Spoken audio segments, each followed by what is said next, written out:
Hello students, welcome to on your beautiful classes science education hub. मेरा नाम शिवम है। मैं आप लोगों को फिजिक्स बताऊंगा। आज मेरी पहली क्लास है, इसलिए आज मैं फिजिक्स में बेसिक मैथमेटिक्स बताऊंगा, जिसमें आज मैं आप लोगों को ग्राफ के बारे में बताऊंगा। ग्राफ हम लोग क्यों बनाते हैं? किसी भी फिजिकल क्वांटिटी को हम लोग कंपेयर करने के लिए हमें ग्राफ की जरूरत पड़ती है। दो फिजिकल क्वांटिटी को कंपेयर करने के लिए हमें ग्राफ की जरूरत पड़ती है।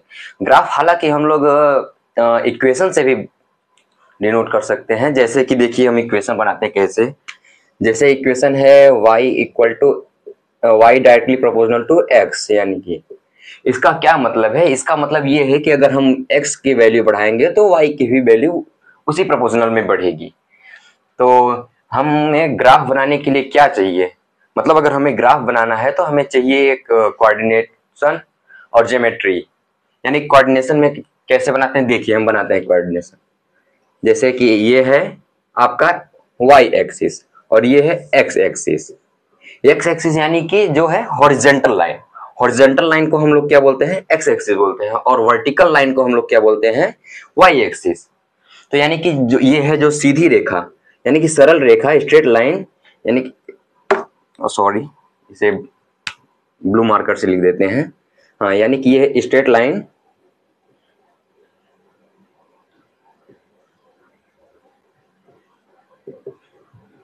Where value of y equal to 0। यहाँ पे क्या होता है कि जो x एक्सिस है इस पे y का मान 0 होता है। और जैसे ही मतलब, और ये है जो आपका पॉइंट, इसको हम ओरिजिन बोलते हैं। 0, इसे हम 0, 0 से डिनोट करते हैं। जहां ये दोनों यानी कि हॉरिजॉन्टल लाइन यानी कि x एक्सिस और वर्टिकल लाइन यानी कि y एक्सिस एक दूसरे को कट करते हैं, उसे हम ओरिजिन बोलते हैं। और जैसे ही ओरिजिन से हम x डायरेक्शन में बढ़ेंगे तो वहां x का मान बढ़ता जाएगा और y का मान फिक्स है, यानी कि 0 ही रहेगा। क्योंकि देखिए, अगर जब हम x में बढ़ेंगे तो यानी कि y में तो बढ़ नहीं रहे हैं, y में बढ़ नहीं रहे हैं, यानी कि y का मान 0 ही रहेगा। हम x का मान बढ़ेगा क्योंकि हम x में बढ़ रहे हैं। और ये y एक्सिस क्या होता है? जहां ये भी स्ट्रेट लाइन ही होता है, स्ट्रेट लाइन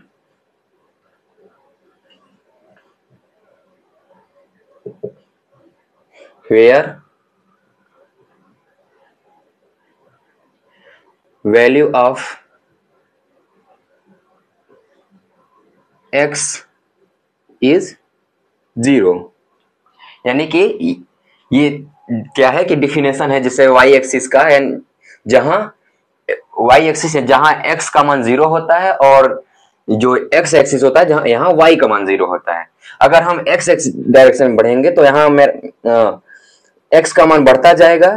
जिसे डिनोट करते हैं, मान लीजिए ये 1, 0, ये है 2, 0, ये है 3, 0। यानी कि हम x डायरेक्शन में बढ़ेंगे तो x का मान बढ़ेगा और y का मान 0 ही रहेगा। कोऑर्डिनेशन में हम पहले x को लिखते हैं, x को डिनोट करते हैं, उसके बाद y को डिनोट करते हैं। तो इसीलिए हम यहाँ पे लिखे x, 0, ये भी x, 0, यानी कि 1, 0, 2, 0, 3, 0। अगर वही हमें अगर y डायरेक्शन में जाना होगा तो हम यहाँ पे y डायरेक्शन में जाएंगे तो y का मान बढ़ेगा और x का मान 0 ही रहेगा। तो हमें कैसे डिनोट करना है? यहाँ x का मान 0 रहेगा तो 0, 1, और ये 0, 2, यानी कि पहले हमें x को डिनोट करना होता है, फिर y को। तो इसे आप लोग देख लीजिए। इसे अब मिटा के हम आगे बढ़ते हैं। अच्छा, एक अच्छा सा ग्राफ हम फिर से बना के आप लोगों को डिनोट करना भी सिखाते हैं। फिर देखिए ध्यान से, ये हम लोग ग्राफ बना लिए। मान लीजिए ये हो गई आपकी y एक्सिस, ये हो गया x एक्सिस। तो मान लीजिए हम x डायरेक्शन में आगे बढ़ते हैं। तो ये क्या हो गया? 1, 0, ये 2, 0, ये 3, 0, ये 4, 0। ऐसे ही अगर y डायरेक्शन में बढ़ेंगे तो देखिए, ये हो गया 0, 1, ये हो गया 0, 2, ये हो गया 0, 3, ये हो गया 0, 4। अब ऐसे अगर हम नीचे जाएंगे तो मतलब ये है पॉजिटिव एक्स, ये पॉजिटिव वाई, यानी कि अच्छा यही बना देते हैं, ये पॉजिटिव वाई और ये है पॉजिटिव एक्स, और इधर नीचे जाएंगे तो ये भी है वाई ही एक्सिस, पर ये निगेटिव वाई एक्सिस है क्योंकि ये हॉरिजॉन्टल लाइन है पूरा, ये जितना ये लाइन है ये सब आता है आपका वाई एक्सिस ही इसको बोलते हैं, और ये जो है ये हॉरिजॉन्टल लाइन को एक्स एक्सिस बोलते हैं। इधर है पॉजिटिव एक्स एक्सिस, इधर है निगेटिव एक्स एक्सिस। तो इधर अगर हम नीचे जाएंगे तो मतलब क्या होगा, वाई का मान बढ़ेगा पर निगेटिव में बढ़ेगा। तो जैसे देखिए ये है क्या आपका, यहाँ भी एक्स का मान 0 ही रहेगा, तो ये है 0 कामा -1, 0 कामा -2, ये है 0 कामा -3, ये है 0 कामा -4। और ऐसे इधर भी अगर जाएंगे निगेटिव एक्स डायरेक्शन में तो ये हो गया आपका -1 कामा 0, ये हो गया -2 कामा 0, ये हो गया -3 कामा 0। तो अगर हमें कोई पॉइंट मान लीजिए हमें डिनोट करना है, जैसे हो गया आपका, मान लीजिए हम एक पॉइंट ले लेते हैं, मान लीजिए 2 कामा 3 ले लेते हैं, तो हमें इसका क्या मतलब है, मतलब ये है कि एक्स डायरेक्शन में आपका 2 जाएगा और वाई डायरेक्शन में 3 है। तो हम लोग एक्स डायरेक्शन में देखते हैं कैसे, 1, ये 0 हो गया आपका 0 कामा 0, ये 1 हो गया, ये 2, यानी कि एक्स डायरेक्शन में हमें 2 दूसरा पॉइंट है, और वाई डायरेक्शन आपका 3, 1 2 3, यानी कि आपका ये पॉइंट हो गया। इसको हम कैसे डिनोट कर सकते हैं, यानी कि ये 2 कामा 3, ये पॉइंट को, इसका पॉइंट का कोऑर्डिनेशन क्या है 2 कामा 3। और यही मान लीजिए अगर हम ले लेते हैं -2 कामा 3, तो आपका क्या हो जाएगा, यानी कि एक्स डायरेक्शन में है क्या, वो भी 2 है, वो भी माइनस का, यानी कि हमें कौन निगेटिव एक्स एक्सिस में जाना है। 1 2, ये हो गया आपका 2, यानी कि ये जैसे मान लीजिए इसे ड्रॉ कर लेते हैं, और वाई डायरेक्शन में क्या है प्लस का 3 है, यानी कि पॉजिटिव वाई डायरेक्शन हो 1 2 3, ये पॉइंट आपका हो गया मान लीजिए क्या -2 कामा 3। और मान लीजिए अगर अच्छा एक और हम पॉइंट ले लेते हैं, तो क्या है, मान लीजिए -3 कामा -3 ले लेते हैं, दोनों इसमें क्या है कि आपका दोनों निगेटिव है, तो आपका ये कहीं आपको दिख ही रहा होगा कि किसमें दोनों निगेटिव, क्योंकि देखिए ये है एक्स डायरेक्शन में, ये -x है, तो यहाँ से 1 2 3, ये आपका ये पॉइंट हो गया -3, और इधर अगर वाई डायरेक्शन में भी -3 है, तो कहाँ है -3 ग्राफ में, ग्राफ में -3 कहाँ है, ये नीचे है निगेटिव एक्स डायरेक्शन, मतलब ये हो गया। तो आपका वो पॉइंट कहाँ मिलेगा, -3 और -3 एक्स एक्सिस में और -3 वाई एक्सिस में, तो इस पॉइंट को क्या बोलेंगे, -3 कामा -3। आप लोगों को समझ में आया, तो आप लोग इसे ध्यान से देख लीजिए। मैं आप लोगों को कुछ आगे बताता हूँ, ये ग्राफ के बारे में कुछ और भी बताता हूँ।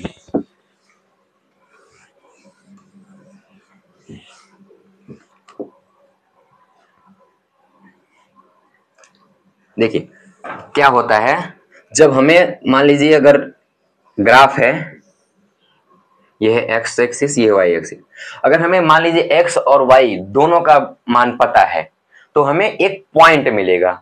जैसे मैंने अभी आप लोगों को बताया यही पॉइंट की, जैसे 2 कामा 3, यानी कि इसमें एक्स का मान है 2 और वाई क्या है 3, यानी कि दोनों का मान हमें पता है। तो हमें क्या है कि एक्स में कितना है 2 और वाई 3, 1 2 1 2 3, तो मतलब क्या है इसका और इसका, अगर हमें दोनों मान पता है तो हमें एक पॉइंट मिलेगा, जिसको हम क्या बोलते हैं 2 कामा 3।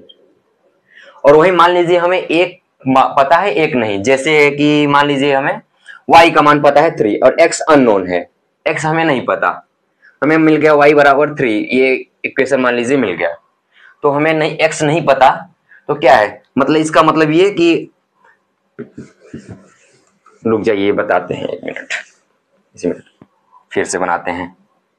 देखिए ये मान लीजिए y इक्वल टू 3, तो इसका क्या मतलब है कि हमें x y का पता है 3 और x नहीं पता, मतलब हम x चाहे जितना जाएंगे y फिक्स है, इसका 3 ही रहेगा, मतलब x में चाहे जितना दूर जाएंगे हमें x नहीं पता और y फिक्स ही रहेगा, मतलब 1 2 3, तो ये 3 3 3 3 हमेशा रहेगा, यानी कि ये स्ट्रेट लाइन बनेगा हॉरिजॉन्टल ग्राफ, क्योंकि हमें x नहीं पता, y हमेशा फिक्स रहेगा 3 ही रहेगा।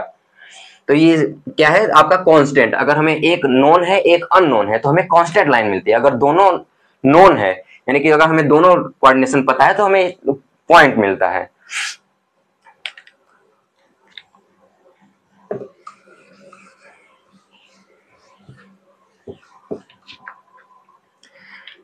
अब चलिए अच्छा मैं आप लोगों को आगे स्ट्रेट लाइन का बताता हूं।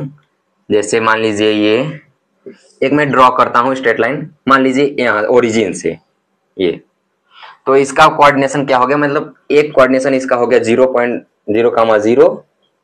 एक मैं मान लिया कुछ भी अननोन ले लेता हूं यहाँ पॉइंट, ये क्या है मान लीजिए मुझे पता नहीं x, y इसको मान लेता हूं।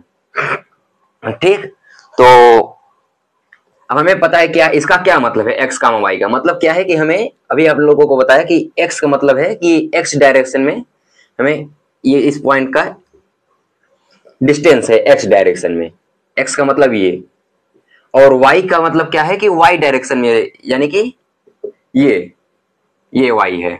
तो हमें आप लोगों को दिख रहा होगा कि एक ट्रायंगल बनता हुआ दिख रहा है, आप लोगों को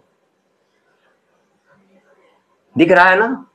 यानी कि क्या है, अगर अननोन पॉइंट है, मान लीजिए एक ओरिजिन ले लिया दूसरा, तो ये ट्रायंगल बन रहा है। इसमें अगर ट्रायंगल बन रहा है तो ये एंगल भी बन रहा है, देखिए ध्यान से। तो ये एंगल क्या बताता है, एंगल बताता है कि जैसे ये कितना इसका क्या है स्लोप, कि अगर एंगल इसका थीटा ज्यादा होगा, अगर थीटा क्या है अगर ज्यादा होगा तो क्या होगा स्लोप ज्यादा होगा। जैसे मान लीजिए देखिए ये अगर थीटा इसका ज्यादा होगा तो स्लोप ज्यादा होगा, अगर इसका थीटा कम होगा तो स्लोप क्या होगा, मान लीजिए इसका थीटा कम है तो ये इसका स्लोप कम होगा। तो हम क्या लिख सकते हैं, जैसे इस थीटा से मतलब हम क्या लिख सकते हैं, टेन थीटा इक्वल टू, इसमें हम टिग्नोमेट्री का यूज कर रहे हैं, मतलब टेन थीटा इक्वल टू क्या होता है, परपेंडिकुलर अपॉन बेस।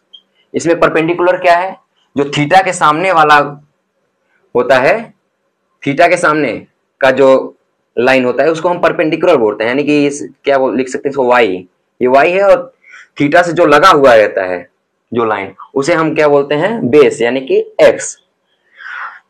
तो ये जो देखिए एंगल ये क्या है परपेंडिकुलर ये है, और ये क्या है बेस, तो ये राइट एंगल ट्रायंगल बन रहा है, दिख रहा है ना आप लोगों को। तो अब इसमें क्या था, हम एक ही पॉइंट को अननोन माने थे, और मान लीजिए हमें दो पॉइंट अननोन मिला, तो हम कैसे बना सकते हैं देखते हैं। ये जैसे हम ग्राफ बना दिए, ये ग्राफ है, ये आपका वाई एक्सिस है, ये एक्स एक्सिस, मैंने ग्राफ बना दिया। मान लीजिए ये एक पॉइंट ये मैंने मान लिया x1, y1, और ये मान लीजिए दूसरा अननोन पॉइंट है x2, y2। तो इसमें एंगल क्या, एंगल तो x एक्सिस से ही लिया जाता है हमेशा, तो ये भी मान लीजिए मैं ड्रॉ कर रहा हूं इसके परपेंडिकुलर, तो ये एंगल बराबर होगा क्योंकि ये परपेंडिकुलर है और ये लाइन इसको कट कर रही है। तो जो दो परपेंडिकुलर लाइन को जब कोई रेखा कट करती है तो उसका जो ये क्या कहते हैं इसको संगत कोण इसका बराबर होता है। तो ये थीटा है तो ये भी थीटा ही होगा। तो ये क्या है इसका कोऑर्डिनेशन, मतलब ये x1, और ये क्या है ये पूरा यहां से x2, और ये y क्या है ये y1, और ये क्या है पूरा यहां से यानी कि x से ही पूरा ये y2 है। तो ये कितना होगा इतना, ये क्या है पूरा जब है x2 तो, और ये x1, तो ये क्या होगा x2 माइनस x1, और ये क्या होगा ये पूरा है आपका y2 और ये है y1, तो ये क्या होगा y2 माइनस y1। तो यहां आप टेन थीटा क्या लिख सकते हैं आप? तो हम टेन थीटा क्या लिख सकते हैं? टेन थीटा इक्वल टू क्या हो गया? परपेंडिकुलर यानी कि y2 minus y1 divided by x2 minus x1 equal to क्या लिख सकते हैं? यानी कि ये क्या है? Change in y। क्या होता है change in y? Final minus initial. तो चेंज इन y यानी कि delta y upon delta x, यानी कि y फाइनल माइनस इनिशियल, ये चेंज इन y हो गया, और x2 माइनस x1 एक फाइनल माइनस इनिशियल, ये आपका डेल्टा x हो गया। और इसको हम पूरे को क्या लिख सकते हैं? लिख सकते हैं relative change, relative change, relative change in y, relative change in y with respect to x। ये आपका क्या हो गया? Relative change in y with respect to x। क्योंकि अधिकतर ग्राफ में हम लोग देखते हैं जैसे कि हमें किससे मतलब होता है? y से। क्योंकि देखिए क्रिकेट जैसे हो गया आपका, क्रिकेट में हमें रन से मतलब होता है। ओवर तो आपका बढ़ता रहता है हमेशा, यानी कि x बढ़ता रहता है, हमें रन कितना बना ये हमें ग्राफ में डिनोट करना होता है कि एक ओवर में कितने रन बना, ये एक ओवर में कितना रन बना, यही y डिनोट करता है। और इसी को हम लोग क्या बोलते हैं? टेन थीटा को हम स्लोप बोलते हैं। स्लोप यानी कि इसका एक नाम है, कोई स्पेसिफिक वो नहीं है, ये नाम है। ये हम लोग अपने से भी बोल सकते हैं, कुछ भी आप लोग जो मन सो बोल सकते हैं, पर यहां एक नाम दे दिया गया स्लोप टेन थीटा को। स्लोप यानी कि टेन थीटा, इसी को हम m से भी डिनोट कर सकते हैं।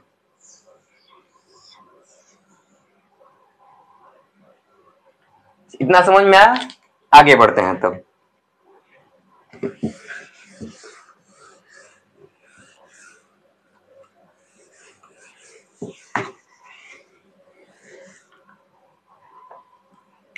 अब हम स्लोप के बारे में कुछ डिस्कशन करते हैं। एक मिनट, सॉरी गलती होगी, थोड़ा छोटा बनाते हैं क्योंकि इतने में नहीं हो पाएगा। जैसे एक ग्राफ ये हो गया, इसका स्लोप मान लीजिए मैंने बना दिया ये। एक ग्राफ ये हो गया, इसका थीटा थोड़ा ज्यादा है, और एक ग्राफ ये हो गया, इसका थीटा थोड़ा कम है। यानी कि इससे क्या पता चलता है? किसका स्लोप आप लोगों को ज्यादा दिख रहा है? इसमें देखिए ये जो है थीटा, इसका थीटा हमेशा एक्स एक्सिस से ही लेते हैं, और ये थीटा, इसमें थीटा किसमें ज्यादा किसमें कम, किसमें कौन सा दिख रहा है? ये मान लीजिए थीटा 1 हो गया, ये थीटा 2, ये थीटा 3, तो कौन सा ज्यादा दिख रहा है कौन सा कम? देखिए जो थीटा 2 है वो ज्यादा दिख रहा है, उसके बाद क्या है? थीटा 1, और उसके बाद थीटा 3। इससे क्या पता चल रहा है किसमें स्लोप ज्यादा है? जिसका थीटा ज्यादा उसका स्लोप ज्यादा, यानी कि इस सेकंड वाले ग्राफ का, मान लीजिए ये ग्राफ 1 हो गया, ये ग्राफ 2 हो गया, और ये ग्राफ 3 हो गया। अब बताइए किसमें स्लोप ज्यादा है? जो ग्राफ 2 है उसका स्लोप ज्यादा है, उसके बाद कौन सा ग्राफ है? फर्स्ट, उसके बाद थर्ड। इससे क्या पता चल रहा है? इससे पता यह चल रहा है कि जो थीटा है वो directly proportional to tan theta होता है, यानी थीटा ज्यादा तो टेन थीटा ज्यादा, और टेन थीटा ज्यादा तो स्लोप भी ज्यादा। इतना समझ में आया? तो आगे बढ़ते हैं। तो मान लीजिए मैं एक और ग्राफ बनाता हूं, जैसे कि ये हो गया, इसका एंगल थीटा कितना दिख रहा है? और एक और ग्राफ है, मान लीजिए ये, इसका क्या मतलब है? ये इसके पैरेलल है वाई एक्सिस के, ये, तो इसका क्या मतलब है? इसका मतलब ये है कि थीटा 90 डिग्री, और इसका क्या मतलब है? थीटा 90 डिग्री से ज्यादा है, और इन सबका क्या मतलब है? यानी कि ये 90 डिग्री से थीटा इसका कम है।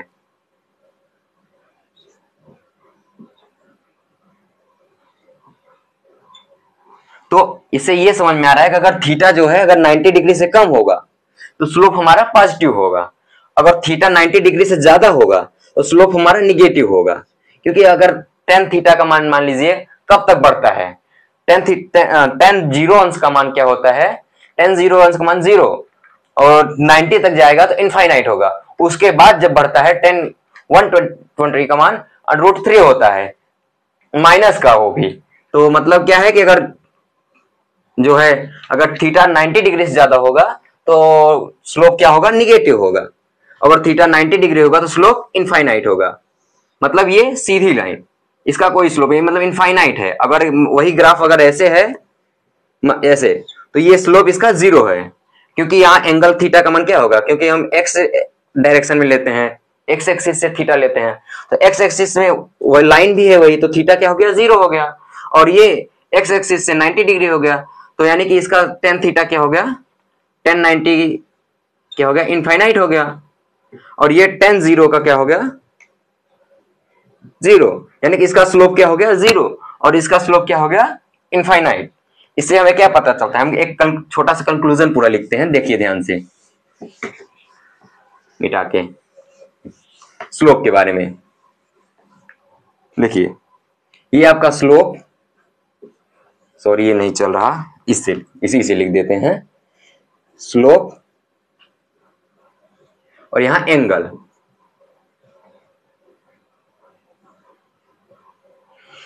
क्या होगा, स्लोप पॉजिटिव कब होगा, जब थीटा का मान 90 डिग्री से कम होगा। स्लोप जीरो कब होगा, जब थीटा का मान जीरो होगा। स्लोप निगेटिव कब होगा, जब थीटा का मान जब 90 डिग्री से ज्यादा हो जाएगा। और स्लोप इनफाइनाइट कब होगा, जब थीटा इक्वल टू 90 डिग्री। इतना समझ में आया अब लोगों को? तो फिर अब आगे देखते हैं।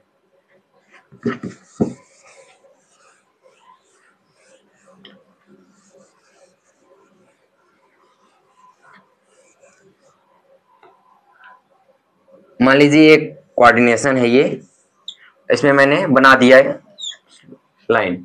तो एंगल देखते हैं, जैसे मान लीजिए यहाँ इस पॉइंट पे क्या होगा स्लोप, इस पॉइंट पे क्या होगा स्लोप, ये हमें पॉइंट पे स्लोप क्या होगा। तो मान लीजिए हम यहाँ से लाइन ड्रॉ कर देते हैं पैरेलल एक्स एक्सिस के। तो यहाँ एंगल, ये एंगल थीटा मान लीजिए, ये अल्फा मान लीजिए, और ये बीटा, और ये गामा। तो स्लोप हमें बताना है, मतलब कौन सा स्लोप ज्यादा होगा कहाँ। तो इसमें क्या पता चल रहा है, अभी मैंने बताया पैरेलल लाइन में क्या होता है, जब कोई लाइन एक दूसरे के पैरेलल हो और कोई लाइन उसे कट करे तो उसका जो संगत कोण होता है, यानी कि एक तरफ का कोण जो संगत कोण होता है वो बराबर होता है, यानी कि theta equal to alpha equal to beta equal to gamma. इससे हमें क्या पता चलता है, इससे हमें यह पता चलता है कि जो एक सीधी रेखा होती है, यानी कि सरल रेखा होती है, स्ट्रेट लाइन होती है, उसका स्लोप चाहे जहां देखेंगे हम, चाहे जिस पॉइंट पे देखेंगे, यहां देखेंगे, यहां देखेंगे, यहां देखेंगे, सभी जगह स्लोप सेम ही रहता है, वही रहता है। यानी कि इससे क्या पता चलता है कि स्ट्रेट लाइन का जो स्लोप होता है, slope of straight line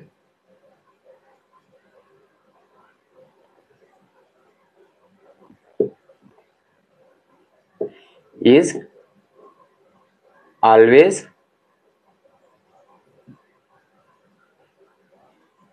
remain same in on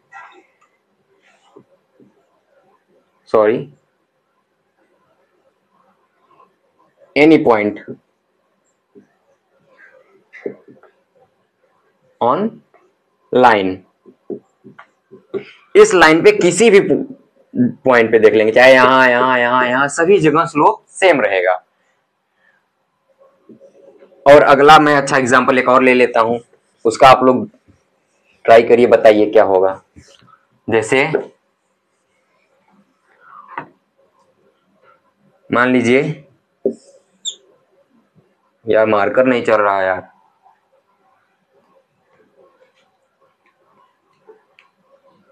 देखते हैं। ये मान लीजिए लाइन हो गया, मैं खींच 3 ठो लाइन ड्रॉ कर दिया। ये लाइन सब पैरेलल हैं, ये इसके पैरेलल है, ये इसके, तीनों आपस में पैरेलल हैं। इसका मतलब इस पे स्लोप क्या होगा?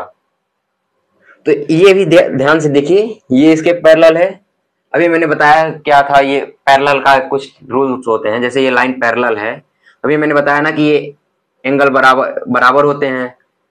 तो देखिए ये पैरेलल है, इसे ये लाइन कट कर रही है, तो ये एंगल तीनों अल्फा बीटा गामा, ये तीनों बराबर होंगे पैरेलल रूल से, यानी पैरेलल लाइन रूल से। ये तीनों एंगल बराबर है, यानी कि क्या समझ में आ रहा है इससे? यानी कि स्लोप भी बराबर होगा।